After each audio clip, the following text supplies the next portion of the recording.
You're listening to newsstreamingnetwork.com, home of goingsolomedia.com and WGSN-DB's Going Solo Network Radio, Podcasts, and TV. Welcome to Divorce Coalition Live, a show designed for divorce professionals to enhance the divorce process to prevent re-traumatization of domestic abuse survivors. I'm your host, Jill Kaufman, therapist, divorce coach, and co-parenting expert. The Divorce Coalition is a nonprofit organization dedicated to increasing education and awareness of divorce professionals and process change to create a more supportive and less traumatic divorce experience. We have united top podcast hosts and divorce professionals to create systematic change in the divorce process for domestic abuse victims. With 23.5% of divorces citing domestic violence as a cause, we bring you expert guests, practical advice, and enlightening conversations. Knowledge is power in creating change in the world of divorce with domestic abuse. So without further ado, let's get started.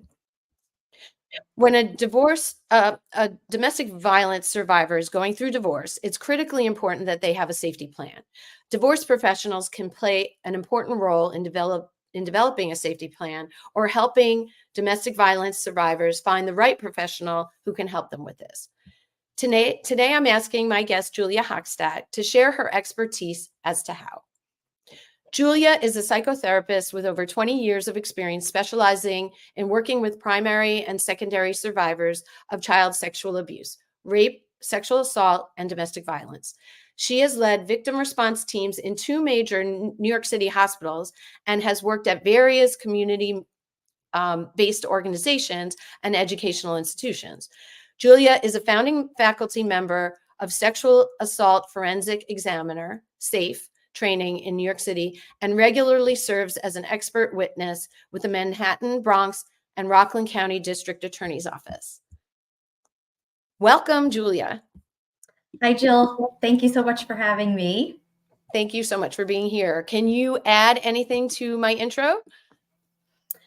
Well, I would say thank you so much for inviting me to be here, which I would be thrilled to do at any point in time, but more specifically, given that April is National Sexual Assault Awareness Month, it's doubly, I think, important and validating for me to be here speaking to your audience today. No, but I'm a clinical social worker in full-time private practice now. But my background, as you mentioned, is and continues to be in healthcare settings, providing acute services, short-term, longer-term services to both primary and secondary survivors of things, as you mentioned, including domestic violence. And providing training and education to professional groups and community organizations is a large part of my practice as well. So I really appreciate the opportunity to be here today. Well, we're glad you're here. So I have some questions for you. And the first, I'd love to start with, what is safety planning and why is it crucial for domestic violence survivors? Yeah, so, one of the $1 million questions that people always ask in the field, in the anti-violence field, and also the general population when it comes to working with DV victims is, why don't people leave, right? And as we know, there are many good reasons why people don't leave. We know that leaving abusive relationships is not easy at all. We also know that when a survivor is planning to leave or has left or shortly after a survivor leaves, that can actually be the most dangerous time in an abusive relationship. We know that abusive behavior is all about and only about exerting power and control over a victim. And what's the ultimate threat to power and control? Leaving. So in fact, I come from a perspective of deferring to the expertise of my clients, to survivors, as being the experts on what is safest for them, which may not always match my definition of safety or my hope for safety for them, right? Or if you have clients that you're working with, I'd really want this person to do this, or why I don't understand why they keep doing that. Survivors are the experts when it comes to their safety. So safety planning is a personalized plan for staying safe in an abusive relationship, as I said, when somebody's preparing to leave, and certainly once somebody has left. Safety planning, as I think of it, is planning for virtually all of the ways in which a person can be safe and also unsafe. So when it comes to domestic violence and abusive relationships, I think in terms of the 5 different forms of abusive behavior: physical, sexual, financial, emotional, psychological, and verbal. In terms of those categories, I think of safety planning for all of those types of abusive experiences, how to help people stay as safe as possible. That's very helpful. I think people think we know what's best for people, but it's different for every situation. So you really have to explore the specific situation before you make a safety plan, right? Absolutely. And I think that one of the difficulties that I find that colleagues and professionals, whether you're in coaching or you're an attorney or you're a clinician, you're a therapist, you are an attending physician in an emergency department, one of the most difficult things that I think professionals tend to grapple with is when a victim of domestic violence is making a decision, a safety decision that really mismatches what we think of, how we judge what may be keeping that person safest. I think it's important to emphasize, not to frighten anybody. I don't think I'm giving any information that we don't all collectively know here, but approximately around 70% of DV-related homicides happen once a victim has left, right? So again, what's the ultimate threat to power and control is leaving. So, people who are not necessarily savvy to domestic violence dynamics certainly say, well, why don't you just leave? Or why did you go back after clearly there are safety concerns present in your relationship, when in fact, going back is often the safest choice that a survivor can make. Professionals who are not savvy to abuse dynamics might be left feeling like, can I let this happen? Do I need to make a report of this somewhere? What's wrong with this person? They're making a decision that really doesn't make sense. And that can translate into a survivor's sense of feeling judged or not being believed. But that, how those things come across in a treatment relationship. Again, whether or not you're treating somebody in a therapeutic way or you're working hard for somebody's representing them in a divorce, it really matters how we as professionals convey these types of attitudes with our clients, ultimately to serve whatever it is our collective goals are with the people that we're working with. It's so important that we understand this dynamic, because it's different than everybody else we're working with.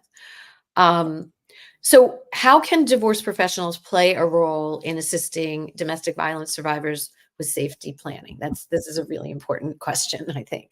Yeah, well, so first and foremost, I would say, if you are not comfortable having these kinds of conversations with clients, let's assume as of this afternoon or as of tomorrow, the first step that I would recommend is connect with somebody like me to help you get more comfortable with this. The number one request that I get when I'm speaking to professional audiences is always give us language examples. So number one, I would say, if you are not comfortable with these conversations at all, do whatever it is you can to get even a little bit cozier with them. Reach out to me. We can role play. I can give you language examples. I can give you examples of safety plans. You do not have to invent this wheel on your own.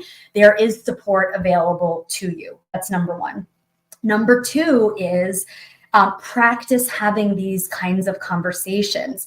Literally, I mean, practice them in the mirror, practice them with your staff. it's really critical that we capitalize on, certainly with consent. And when our clients, in other words, we don't want to impose these conversations, but rather we want to encourage these conversations with our clients, ask them if it's okay to have these conversations with us, or to refer to somebody else, again, if you're not comfortable doing this yourselves, but not to miss the opportunity to raise the issue. And frankly, safety planning is something that survivors are doing already, each and every day, every hour. If somebody is in an abusive relationship, they have expertise, as I said, in terms of how to stay as safe as possible. What safety planning in terms of a conversation does with folks is it concretizes it. It externalizes it a bit. It provides a framework for, you know how you have that bag in the back of your closet that has a mishmash of all of your important paperwork?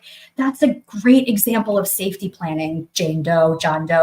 You're already doing a lot of this. We want to validate what people are already doing and encourage them to do more of it. So I would say encouraging the conversation is a really important first step. I love that. So let's say you have someone, a divorce professional, who's not comfortable having this conversation. What do they say? What would you advise them doing or saying? Yeah. I'm just flipping through some of my language tips here to answer your question. I think it's reasonable to acknowledge I'm the expert when it comes to these things. I'm not the expert when it comes to that. So John Doe, I'm really glad that you're asking me about this.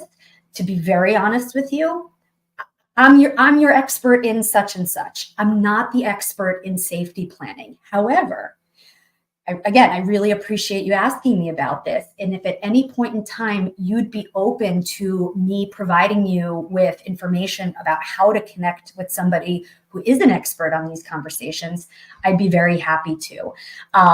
Again, you're offering options and supporting choices, right? I practice from a place of, I want to be qualitatively different with my clients than what it is that we're talking about that they may have been or are currently experiencing in their abusive relationship. So I'm not looking to impose, I'm looking to invite and encourage and offer. And then when somebody says no, I respect the heck out of that. And I acknowledge that and I validate that. So I would ask somebody if it's okay to make a connection for them so that they can have this conversation a bit more fully and completely with somebody with expertise. Somebody may not take you up on that though, right? So then as the professional, that might feel like, oh, geez, well, I guess I'm it and I'm not comfortable having this conversation. Again, that would be absolutely a wonderful opportunity to reach out to me so that we can do a little bit of this together. I can give you samples of safety plans. I can give you some sample language for how you might frame a conversation like that with your clients. I think that, so I'm a clinical social worker, and I think that a good example of how nerve-wracking these kinds of conversations can be is very early on in my career, I was very nervous to talk with my clients about suicidal ideation. I knew that it was part of my job and I did it, but I really felt nervous. I felt like if I'm going to ask somebody about their thoughts about hurting themselves, whether they're passive or active, even if somebody is not having those thoughts, I thought by asking the question that I would magically induce them in a person, and that God forbid my assessing them for suicidal thinking was going to be the reason that planted these ideas in their head. And what if something happened to somebody? Having conversations with clients about their safety or inherently about risky or dangerous situations or relationships or home environments, for example, does not mean that we're making it so that they're magically much less safe than they were before we asked. But rather, the opposite is true. Engaging clients in conversations around safety, around danger, helps people be more safe and plan for additional safety rather than the opposite. I think that that's an important point to keep in mind for anyone out there who's listening who might think, I'm not going to ask about this because if somebody says yes, they're afraid. I don't know what I'm going to say. I don't know what I'm going to do. So I'm not going to ask. I think that that's a missed opportunity.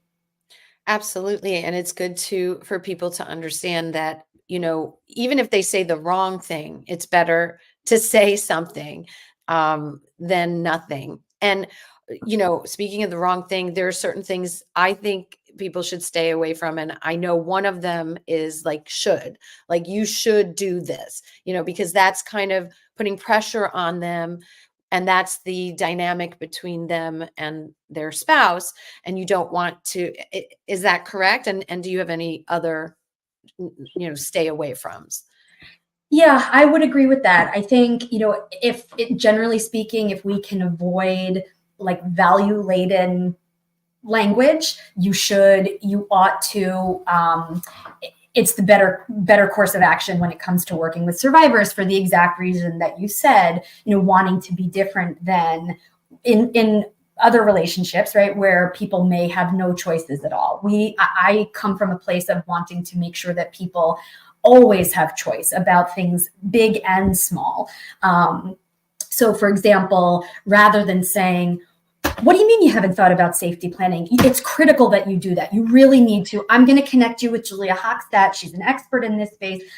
I would say something like, Jane Doe, I don't know if you know, but a lot of the things that you're talking about sound to me like something called safety planning. Have you ever heard of safety planning before? Do you know what I mean when I say that? Safety planning is planning for, safety before, during, and after, all throughout an abusive relationship.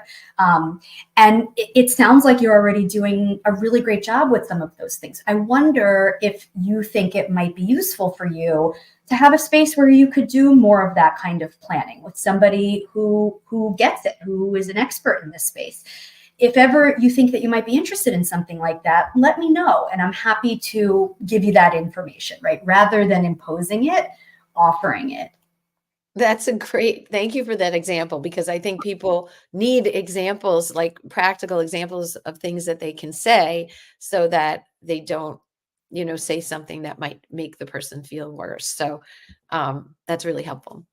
Um, a couple of other things that I wanted to mention, that a safety plan is not a fixed plan, and it shouldn't be thought of as something that's a one and done, but rather it changes. It changes over time. Perhaps it changes with the seasons. It may change throughout the cycle of violence. It may change throughout the course of divorce coaching or mediation, or whether or not a couple is separated, what that looks like. Are they co-parenting? Are they parallel parenting? Have they divorced? Are they divorcing? So a safety plan should really be thought of as something that changes with time. And I would encourage people to share their safety planning with anybody with whom it might be relevant. So that could include their divorce coach, their therapist, their employer, neighbors, friends, elementary school principal. I mean, and the way that I talk with clients about sharing aspects of their safety plan is, again, entirely up to them. But it's not necessary for you to share with your neighbor everything that's happening in your abusive relationship or in your contentious divorce if you don't want to. But you can still plan for safety with your neighbor without sharing everything if you want to go that route. So for example, if you want to say, I don't really want to get into all of the details necessarily, but my husband is not staying in the house for the next however long, we're really not sure. And I just wanted to ask if you should happen to notice his car driving on the street or anywhere in town or parked in front of my house when you know that our other car isn't there. I'm not asking you to go out of your way, but if you're walking the dog or you're gardening or whatever, if you happen to see their car, could you shoot me a text and let me know? I would really appreciate that. Period. The end. Right? Without going into all of the details, I'm letting somebody know I don't feel safe that my ex-partner's car may be driving past the house. And I'm not necessarily looking out the window all day long, but if you happen to notice something, please, would you mention something to me? But again, letting people know that they have a lot of options when it comes to their safety plan and who they communicate about it with. That's great. Great advice. Can you go over some key components of safety plans? Yes, absolutely. So one of the things, the way that I talk about safety planning, when I introduce this concept to people, some people are not doing a lot of safety planning. Some people are, but I present it like fire safety planning. And I think that that can be helpful in terms of, again, like concretizing this for folks. The fire department asks us twice a year when we change the clocks to change the batteries in our smoke detectors. It's just sort of a natural time where we can all remember to do this thing that otherwise we may not give a whole lot of thought about. And at the same time, they're typically asking us to review our fire safety plans with our household, whoever that may be, whether that's partners, children's, pets, right? But that we're reviewing a plan for staying as safe as possible in the event that we see flames or we smell smoke. When I talk to survivors about safety planning when it comes to abusive relationships, the metaphor is instead of smelling smoke or seeing flames, your partner is fill in the blank. And most often people do not have difficulty filling in the blank in terms of what that means in their relationship. But in other words, the fire department does not want us gathering our important things or thinking about where's the safest place for our family and pets to meet when we smell smoke. That's the time that they want us to implement or rather execute our plan and to get the heck out of there and to meet at that designated place. And they want us to review this periodically a couple of times each year. Studies show that people who have a fire safety plan for their household are more likely to survive these types of fire events with less injury, with less serious injury. That's the way that I present DV safety planning to clients. So some key components of a safety plan could be things like safety planning when I'm at work, safety planning when I'm at home, safety planning if I have an order of protection or a restraining order in place, safety planning for my children, safety planning if we're co-parenting or parallel parenting, safety planning if we have pets or shared assets. As I said, in terms of the 5 different categories of abusive behavior, financial safety planning, sexual safety planning, certainly physical safety planning, but emotional safety planning as well. I do a lot of emotional safety planning with folks who are at different phases of not only the cycle of abuse, but certainly if I'm working with people who are separated, who are divorcing. If you know that you're going to have a mediation session on Friday, and you're feeling anxious about it, if you know that you're going to be having a court mandated session or a court appearance next Tuesday, emotional safety planning is a way of thinking with people about all of the things that you may or may not want or need before, during, and after this highly charged event, like a mediation session, right? If you're sitting across the table from this person, or if you know that they're sitting a couple of doors down, how can you stay as emotionally safe as possible? There are certainly aspects of that same kind of situation where you could talk about how to stay as physically safe as possible. What does it mean? What do you need or want? What do you not need or want upon entering a building, a setting, if everybody's meeting in person, or upon leaving a setting? But safety when you're in the abusive relationship, certainly safety when you're preparing to leave, and then safety planning once somebody has left or if somebody has left, are again different phases of the safety planning process. So I'm going to stop you there. I just want to take a quick break and we'll continue in a moment. Okay. Domestic abuse survivors experience a lack of trust in the divorce and legal systems in place to protect them. Research shows that many report re-traumatization in court and reported that legal professionals verbally threatened them, mocked them, did not give them a chance to speak in court, exaggerated the survivors' faults in court, and provoked them to elicit emotional reactions. In other cases, divorce professionals may be at the first point of contact for survivors with the ability to help if they recognize the signs. The Divorce Coalition is a nonprofit organization created to change this experience for abuse victims and survivors through education and awareness of divorce professionals. For more information, go to www.divorcecoalition.com. Please support us by making a tax-deductible donation at divorcecoalition.com www.esteemed.com/donate-now. And now back to the show. Hi, Julia. Sorry. Did you have more specifics on creating safety plans?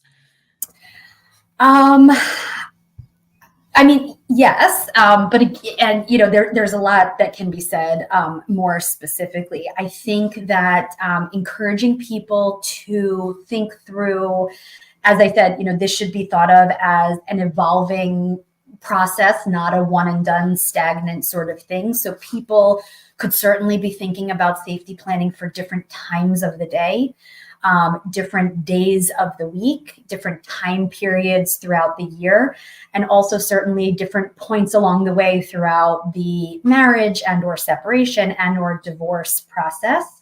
But the example that I used in regards to somebody reaching out to a neighbor for support, let's say that your neighbor is part of your safety plan. I might go to my neighbor's house in case I needed something, or maybe I'm storing some copies of important documents at my neighbor's house. Have I spoken with them? Have I thought about what that might look like if I need to access any of those documents during the day, in the middle of the night, on a national holiday? Do I know when my neighbors take vacation? Have I asked them to let me know? Do I know how to gain access to their apartment or to their home in the event that they are on vacation? Have they given me that permission, right? So those are all different dimensions that people could be thinking through in terms of, I'm going to use my neighbor as part of my safety plan. And ultimately, I think it's important for us as professionals to keep in mind that, again, like screening for suicidal ideation early on in my social work career, that these types of conversations are not meant to frighten us. They're not meant to frighten clients, but rather they're meant to offer an opportunity for candid, frank preparation for clients, for ourselves. And again, as I said, as a social worker, the role play experience part of me can't help but recommend to people, know what your supports are, know what your resources are ahead of time, and practice. And if you're looking for a safe place, free of judgment, to do that kind of practicing, which makes most people feel really uncomfortable, you could consider reaching out to somebody like me for that type of support.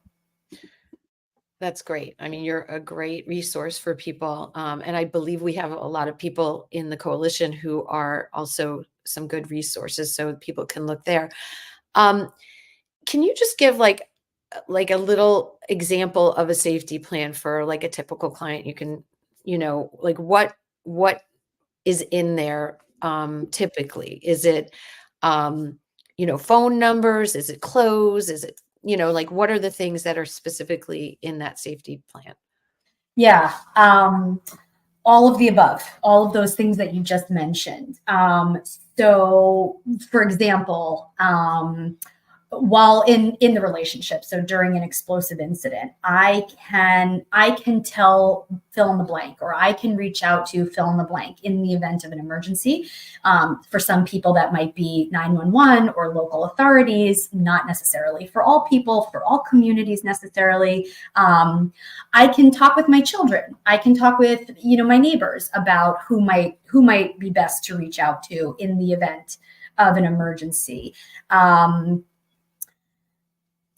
Even if I don't plan to leave, I can think about where I might go, right? So again, this is not holding people to any official standard, right? But we want people to have multiple options listed out.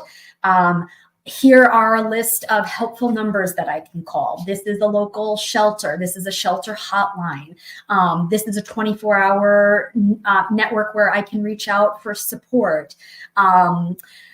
This is the number for Safe Horizon, for example, in the Northeast, which is a large service provider for shelter and other types of services.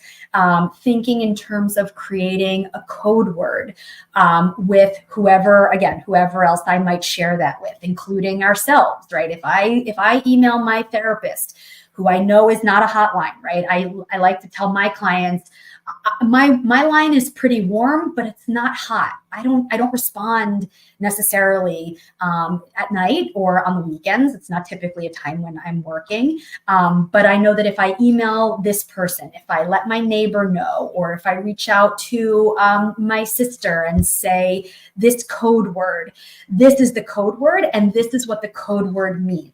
Maybe ice water. I'm looking for inspiration on my desk, right? Maybe ice water means I'm not safe. I need you to come here right now. Maybe ice water means I'm going across the street to my neighbors. Please meet me there, right? But it's important not only to devise the code word, but to share with people, what does that code word signify?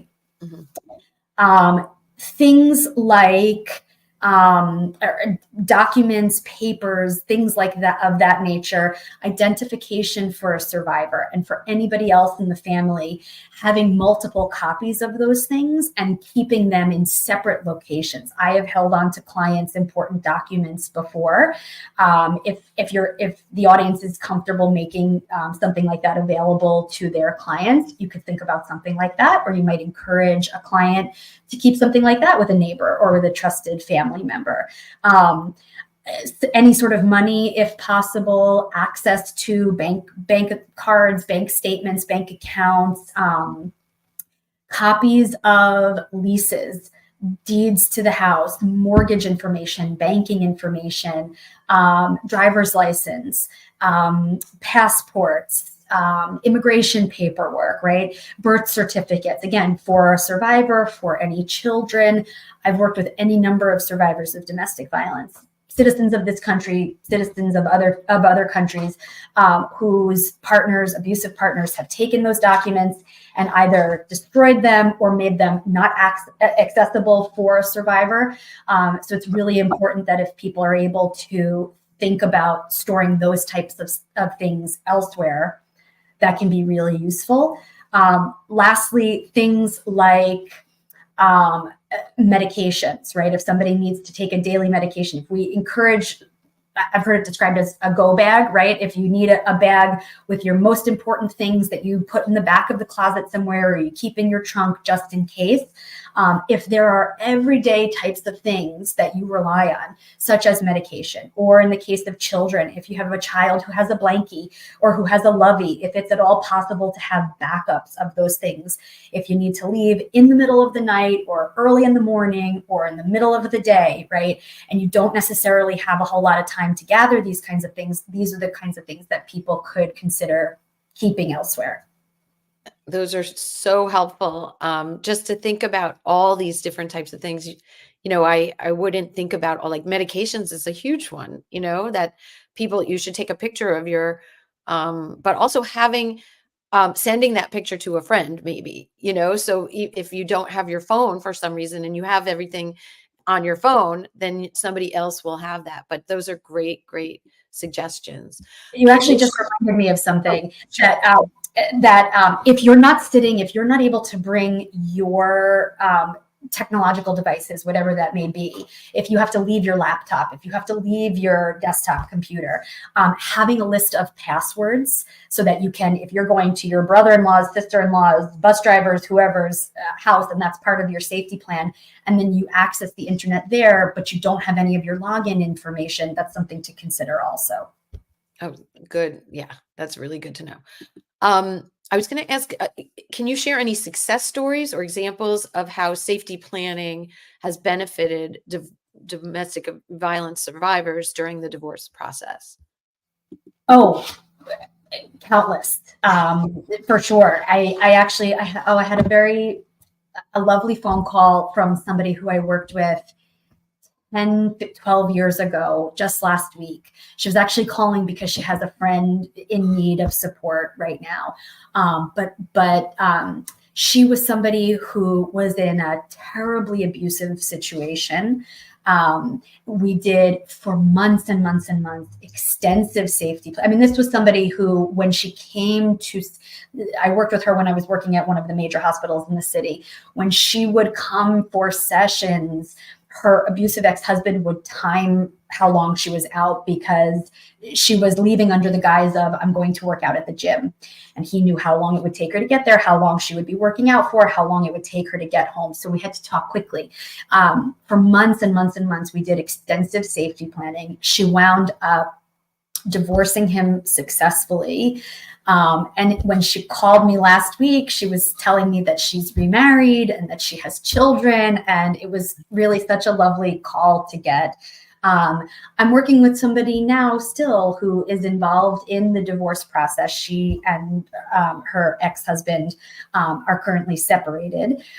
There are children involved, and so they're navigating that. And at several points along the way, she and I have revisited the safety plan, as I was talking earlier, in terms of emotional safety planning, financial safety planning, physical safety planning for herself as well as for her children, at various points along the way, when they meet to exchange the children, when they're seeing one another in a courtroom setting, as she's meeting with different people necessary regarding the divorce proceedings. Safety planning, I offer as an invitation. I was going to say I bring up, but rather I offer it as an invitation with all of my DV clients, many of whom, I would say most of whom, are receptive to taking me up on having those conversations. But I'm somebody who errs on this. I'm a safety first kind of person, and I always like to err on the side of offering it. Certainly people can say no. But I think anytime we're working with domestic violence, my mind is always on safety, safety, safety. Absolutely. And that helps your clients so much. Is there anything else you want to share, and how can people get in touch with you? Well, people can definitely reach out to me either via email or by my website, www.therapywithjulia.com. I just want to also mention that in addition to my clinical work and my training and education offerings, I also really enjoy testifying as an expert witness on DV dynamics and dynamics associated with sexual violence as well. I value deeply the opportunity to work with people who are experiencing these types of events in their relationship, but also to provide this training and education far and wide. I think that even when conversations are uncomfortable and difficult to have with our clients, all of this stuff is absolutely talk aboutable. And so, as I've said several times, if folks are looking for more about language tips, how to have these difficult conversations with clients, or a safe space to practice having them, I hope you'll consider me a resource. You are absolutely a resource. When you said you give expert witness testimony, can you do it all over, or are you only allowed in certain states? No, I can. The bulk of I've been testifying for a little over 10 years. The bulk of my experience has been in the tri-state area, New York, New Jersey, Connecticut. But I testified recently in Chicago on a federal trial. That was very interesting and nice to travel a little bit for this kind of work. But no, as I'm able to provide training and education, and also expert testimony anywhere throughout the country. That's amazing. What a resource, Julia. Thank you so much for sharing your wisdom and all of your experience with us today. And to my audience, thank you for being with Julia and myself on this episode of Divorce Coalition Live. If you would like to listen to this episode again, you can find the link at divorcecoalition.com live show tab. All of Julia's information will be available in the show notes. And we have a special gift for you, a free ebook called Stop Condoning Domestic Violence. And it's at divorcecoalition.com/stop-condoning-ebook. You can find the Divorce Coalition at divorcecoalition.com. And please like and share our Instagram page at Divorce Coalition page. Join us in the fight to change an abuse survivor's divorce journey. Stay tuned next Thursday at 9 a.m. Eastern for another episode of the Divorce Coalition Live. And until next time, Help us spread the word that divorce needs to change to create a more supportive and less traumatic divorce experience.